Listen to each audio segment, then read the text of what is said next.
Okay, this is the presentation for the proposed changes to the Santa Cruz County Flood Control Ordinance, also known as the Floodplain Erosion Hazard Management Ordinance of 2001. What we're going to be looking at today is the proposed changes in brief on the ordinance. Hopefully help people understand what we're looking at.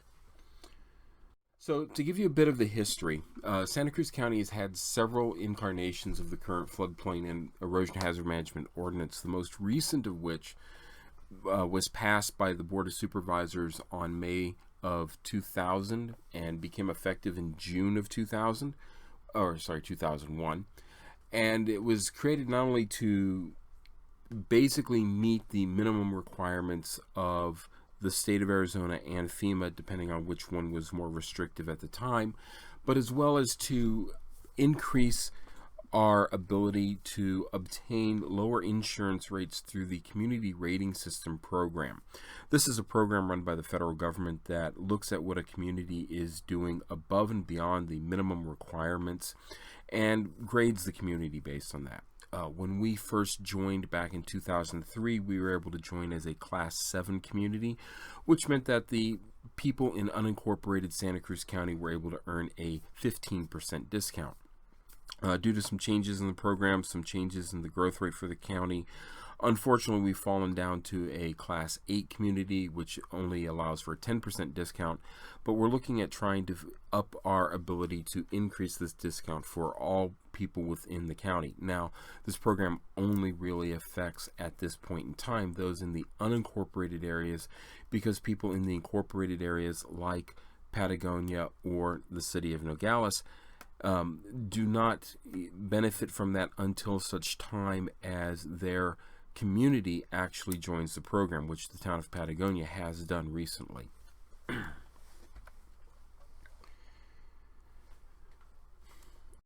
So looking at the background on this, we've been looking at the possibility of changing the ordinance or making modifications to it since at least 2008. This is needed because when we wrote the ordinance originally, it was originally written to only apply to the less developed and less urbanized areas of unincorporated Santa Cruz County, i.e. everything outside the city of Nogales and the town of Patagonia.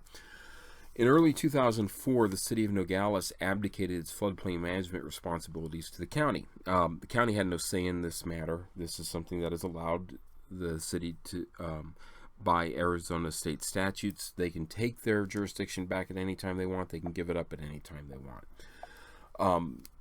But this, along with the remapping that took effect in 2011, had some unintended consequences of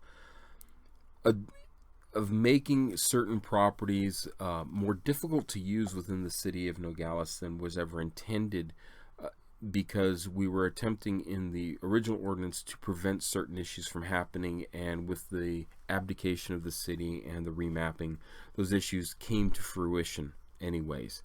Now we are trying to find ways to help those properties without losing our CRS credits, without dropping the level of protection we're trying to offer our residents, as well as trying to find ways to make those properties less impacted by the unintended consequences of the issues that have occurred.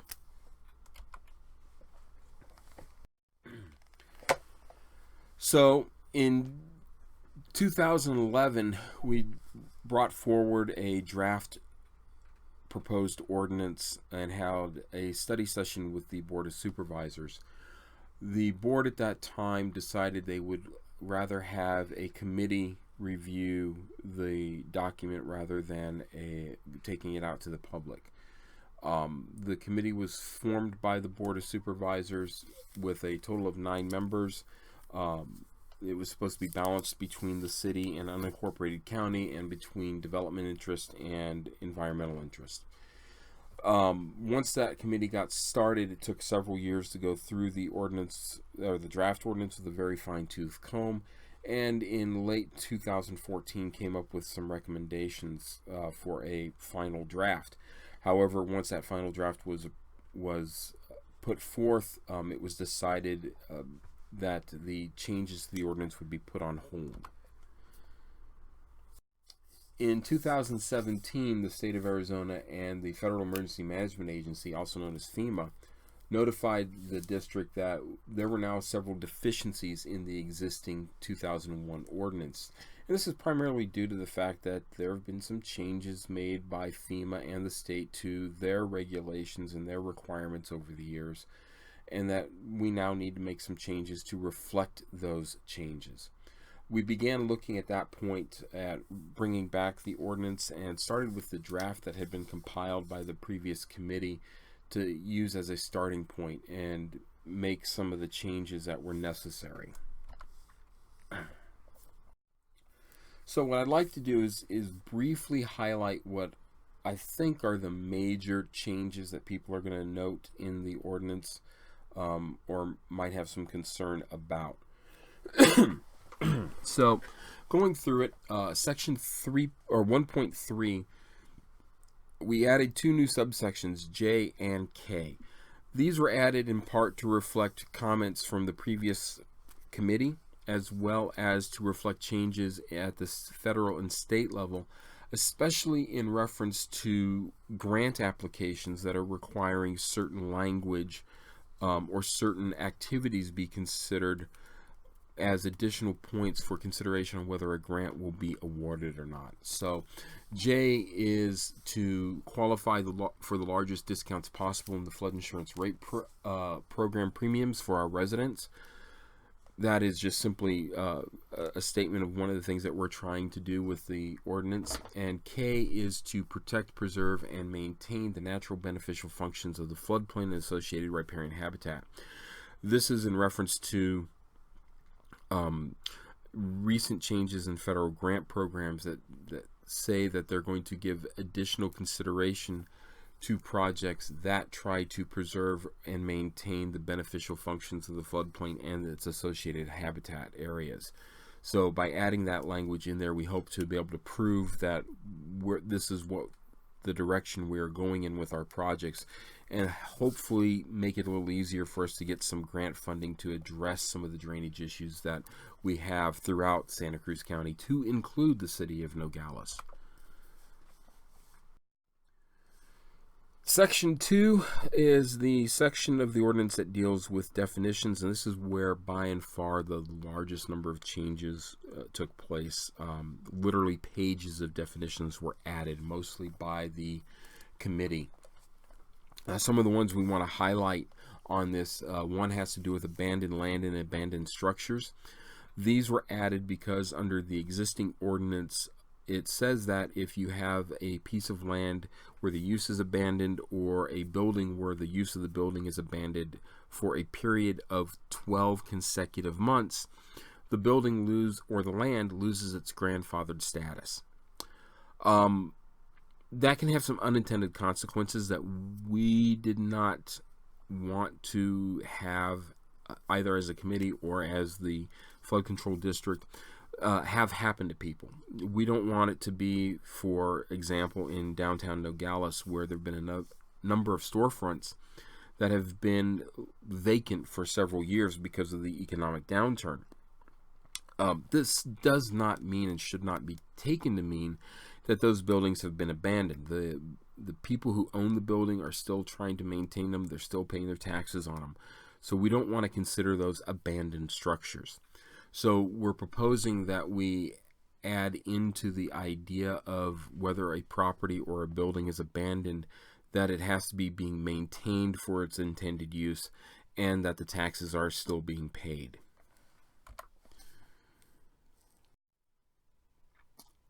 Another definition is for accessory structure. This is to reflect changes that have come down from the federal level. FEMA in the last few years has decided that they're not going to require a floodplain use permit for every single structure that is constructed, regardless of its size in the floodplain. Communities are now allowed to define accessory structures that will not need to have permits issued. We've decided that we want to take the same tact as the building department, So the idea will be any accessory structure that is less than 200 square feet in size, i.e. less than 10 foot by 20 foot, will not need a floodplain use permit should this ordinance be passed.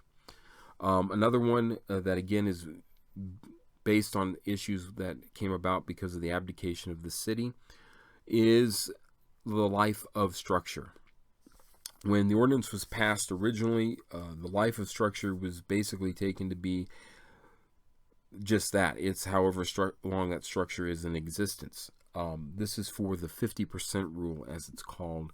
This is a rule that's required at the federal and state level that if a structure has been damaged in such a manner that that damage value equals or exceeds 50% of the value of the structure before it was damaged, or if the building is going to be modified, repaired, have additions, other modifications, generally speaking, of structural significance, that if that value in materials and labor equals or exceeds 50% of the value of the structure before the work started, that the building be brought into full compliance with the mapping and ordinance. This has created some issues, especially in the downtown Nogales area, where we have like the Jack in the Box downtown. About 10 years ago, they did a significant upgrade to the building. The building kept its same footprint, but it underwent several structural changes, which basically left the building with only about $20,000 left before it has to be brought into full compliance. Due to the way the mapping looks downtown right now, full compliance for this building means the lowest floor of the building would have to be elevated somewhere between 6.5 and 7 feet above grade. That's not going to work too well. And they're now looking to do some new upgrades to the building, some new modifications, and to do so would mean that they would trigger the 50% rule. So what we're proposing to do is for structures that remain in their original exterior footprint, either from the day they were built, if we're looking after December 2nd, 2011, the day the maps went into effect, or if it was built before that, the original footprint on that date, then the building would have the ability to have the value reset every 10 years. So it would be a 10-year period for the life of structure in regards to the 50% rule and its application to the structure. If the building changes its current footprint, then the building would remain having an in perpetuity to it, because we don't want buildings getting larger, creating greater risk or greater damages in the community as they become larger and larger. This basically, we believe, will keep us at the maximum CRS points awarded for this requirement while giving us much more flexibility for the structures, especially in downtown Nogales. Minor work was also added to try to clarify that certain normal or routine maintenance or repairs or upkeep does not require a permit, especially if it doesn't require a building permit, normally speaking. It was pointed out by the committee that technically speaking, the way the ordinance is currently written, the district would be within its right under the ordinance to require a floodplain use permit if somebody was going to replace a broken window or paint a building. This is by no means anything that the district has any intention to do, and so we agreed with the committee to try to add some language in there to make that point clear for the future.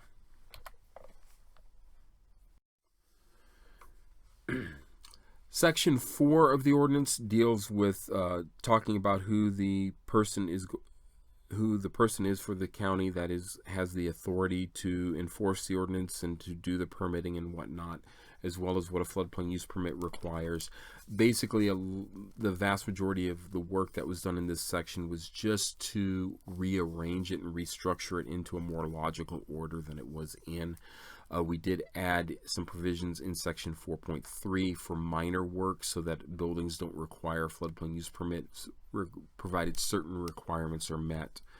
Again, this is getting back to the previously mentioned issue about how if you're painting the building, if you're replacing a broken window and not changing the size of the window, you really shouldn't need a floodplain use permit for that work. Section 5.1.C.6 was added because of an issue that we've been having off and on for a few years now with attached garages. Attached garages do not have to be elevated, normally speaking, at the same elevation as the floor of a structure, because it is an area that is considered to be for building access, parking, and or storage. Any such area that is in any one of those types of uses, parking, storage, or building access, or a combination of those, regardless of the combination you come up with, is allowed to be lower than the rest of the floor, provided in certain areas it meets certain federal requirements. But one of the problems we have is we have seen people who have come in and built this way, and a garage is typically 4 to 6 inches lower than the rest of the house. They build in the floodplain, they build up properly, they get certified. Within a year or two, they enclose the garage and turn the garage into a living space. The next time around that they have to do a flood insurance and do an elevation certificate, that enclosure now becomes the lowest floor that they're rated on, and because of the way the ratings are based on whole foot above the floodplain elevation, the house loses any discount it had for being elevated, and their flood insurance rates go up. In addition to this, I've been having issues with the state of Arizona because the state of Arizona has decided that any area that is not elevated at or above the regulatory flood elevation, which is under state law 1 foot above the base flood elevation, has to have openings in it to meet the federal guidelines. The problem with that is that the federal guidelines require the lowest floor to be below the base flood elevation, and it requires openings in that area to let the water pass through. If you meet that, then you're requiring the openings in the garage to actually be below the floor of the garage and go into the garage. That doesn't make any sense to us, but the state is not willing to budge on that issue. So we are proposing a couple of alternatives on that. One alternative is to require the attached garage to be at or above the regulatory flood elevation if there's an attached garage, or require all residential structures to be elevated 2 feet above the base flood elevation instead of 1. To put that into perspective, this is the current conditions. The base flood elevation is where the water level is expected to be during the 100-year event. The regulatory elevation is the elevation that we are required by state law to require the lowest floor of the structure, not including an attached garage, to be at. And then we can see here what a typical attached garage floor would look like in this setting. Again, we have to have openings in here per the state of Arizona, where the top of the openings can be no higher than the base flood elevation. And because it's not a whole foot above the floodplain, if this gets enclosed, the property loses its discount if it had a discount for elevation. So option 1 is to require that if a residential structure has an attached garage, that the attached garage be elevated at or above the regulatory flood elevation. This will result in one of two things: either the garage floor is higher and at the same elevation as the rest of the house, or if the whole house is elevated up 4 to 6 inches. One of the two. From the standpoint of what this will do to people's flood insurance, it has no real effect on the flood insurance rates for those structures that are already elevated or would already be elevated the 1 foot anyways. They're not going up a second foot, and because the increase is less than 1 foot, there's no real discount for that. It would mean that the properties are going to be safer. There would be a minor cost of construction increase. And yes, it would mean that any structures that are not built this way previously, once this ordinance goes into effect, should it go into effect, that they would now be considered pre-existing non-conforming structures if they have an attached garage. Option 2, which was requested by one of the board members that I look into, is that the floor of the structure be elevated a full foot above the regulatory flood elevation. This would mean that we wouldn't have to have any openings in the garage. This would mean that all structures, residential structures that meet this, would see additional discounts in their flood insurance premiums. The discount for a zone AO, AE, or AH floodplain would be only probably a couple of $100 a year that we estimate. In the unnumbered A zone, it would actually be over $1,000 a year, and this is because in unnumbered A zones, according to the documentation I've seen from FEMA, buildings do not get a discount for elevation until they are actually 2 feet above the base flood elevation. And right now the ordinance only requires them to be 1 foot. And it turns out that the unnumbered A zone is the most common floodplain in Santa Cruz County, and it is the one that affects the most properties and structures in the county. In regards to option number 2, during the public meetings that we had back in June, I mentioned that back in 2008, when we were looking at this originally, I had asked a few contractors, and they came up with an estimate for a 2,000 square foot home, more or less about $2,000 to go up an additional foot. Recently, I asked another builder the following question: if you're building a 2,000 square foot home that you're in the floodplain with, and you're already having to elevate, how much more would it cost to elevate 1 additional foot above what you were already required to do?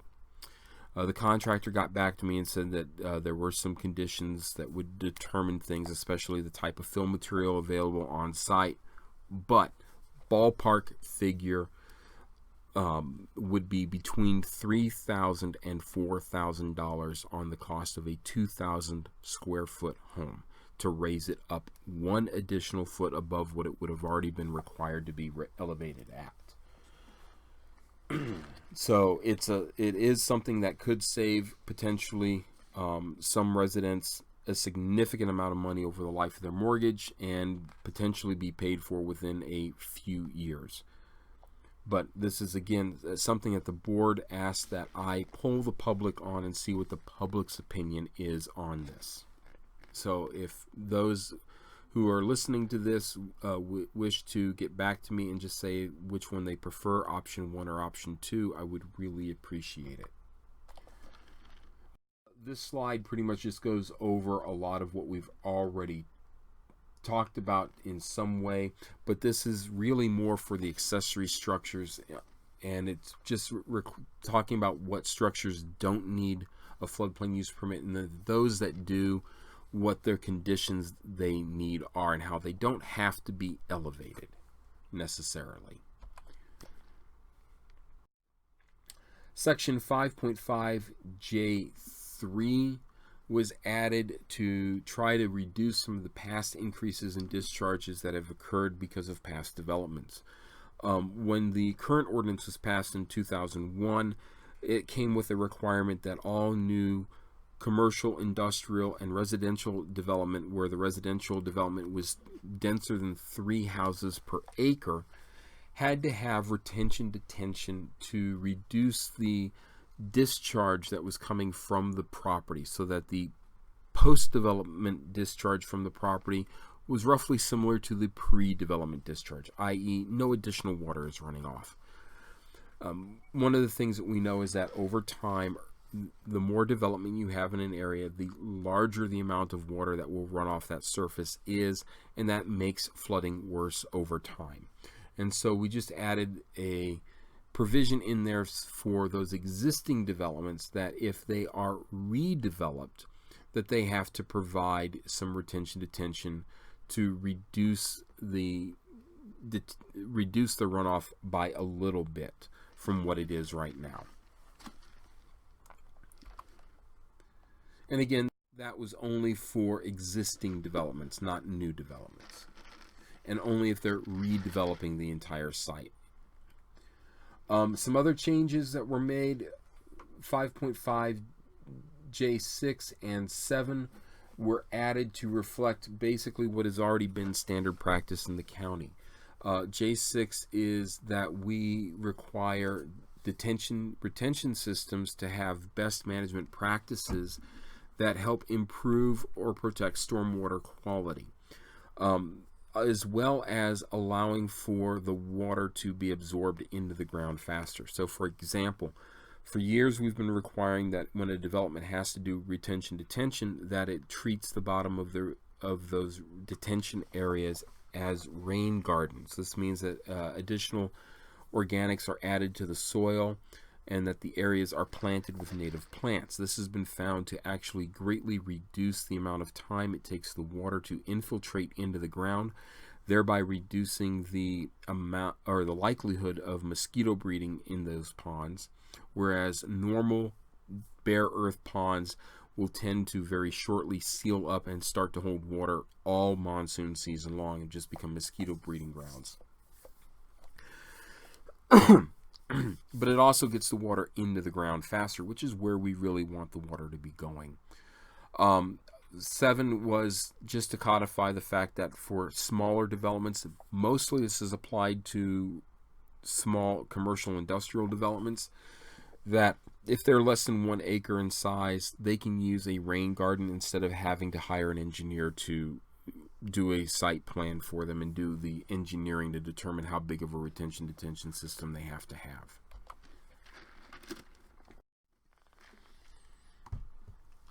Section 5.5M was added into here to talk about riparian habitats. So there was already a section dealing with riparian habitats in the existing ordinance, but we felt it necessary to reiterate under 5.5, which is talking about really new developments, what the requirements for new developments are.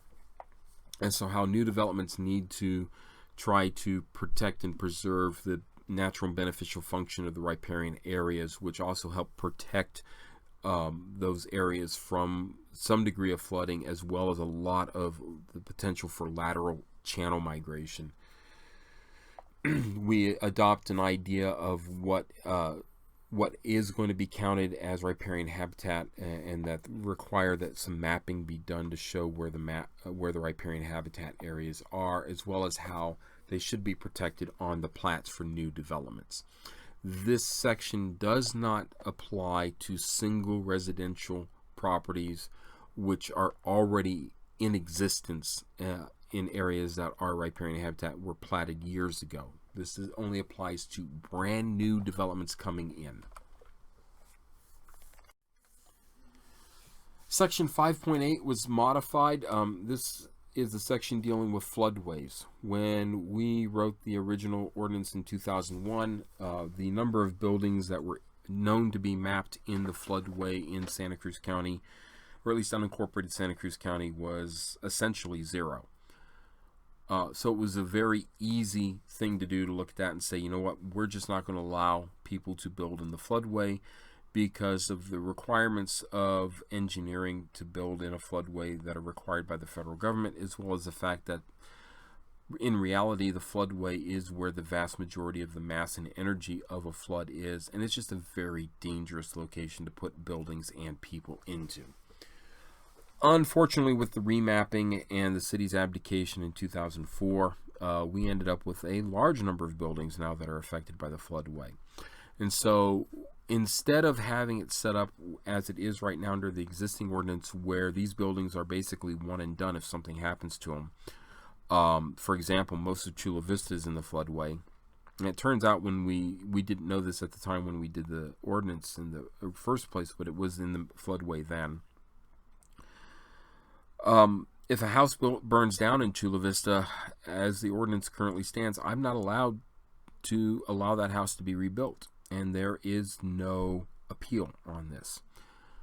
So what we're suggesting happen is we allow for those buildings that are mapped into the floodway through no fault of their own, that they be allowed to rebuild in site, provided they remain within their original footprint before they were damaged or destroyed, and that they're properly elevated. This should allow those properties to not only be used, but also would actually help decrease over time the amount of impact the buildings are having on the floodplain by allowing a more effective flow of water through the area. And this just goes on to talk more about what some of those conditions would be in terms of how the bottom area has to be open, how it has to let the water through, that it can be used for parking or building access or other approved uses, and so forth. And that also that critical facilities and critical structures are just not eligible for this exemption. There's no way we want to keep those in the high danger areas. Section 512 is the original portion of the ordinance dealing with riparian habitat. This was modified to reflect more what we would hope to be able to have or allow for existing developments that are already platted. This is mainly driven by the fact that as the ordinance is currently written, if somebody wants to come in and protect their property from wildland fires, they can clear around their property to protect it, but then we're required, by the way the ordinance is written, to require them to revegetate that. That's nonsensical and non-beneficial in the long run. So what we came up with is the idea of a wildfire protection zone. This allows the property owner to go ahead and clear and remove materials within about 30 feet of the building, and then remove dead and down and thin the vegetation up to 125 feet away from the building without being required to have any permit or any mitigation whatsoever. And again, just to reiterate that new subdivisions or commercial industrial developments have to refer to section 5.5M of the ordinance. And then other uses such as trails can be approved on a individual basis based on the review of the floodplain administrator.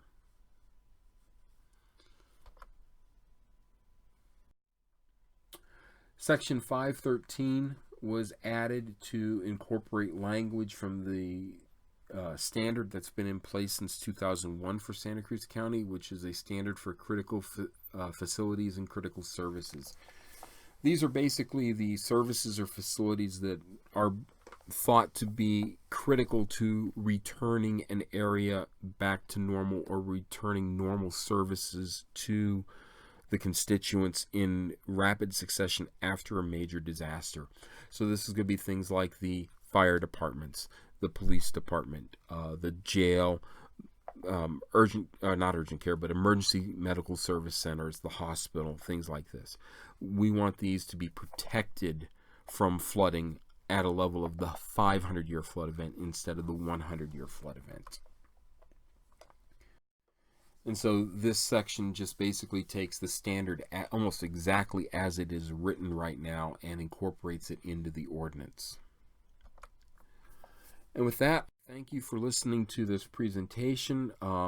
Hopefully this presentation is informative. It's by no means the end-all, be-all. This is meant to inform the public of the changes that we are looking for, as well as to elicit comment back from the public and questions back from the public on what the changes are in more detail or anything else that is of a concern in this. The idea is that we will probably be doing another round of public meetings in August to collect final comments from the public and then put together a final draft for the Board of Supervisors to consider after that.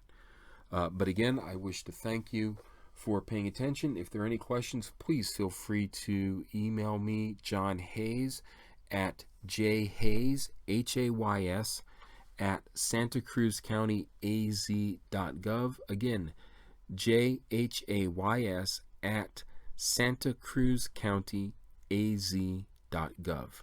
Thank you.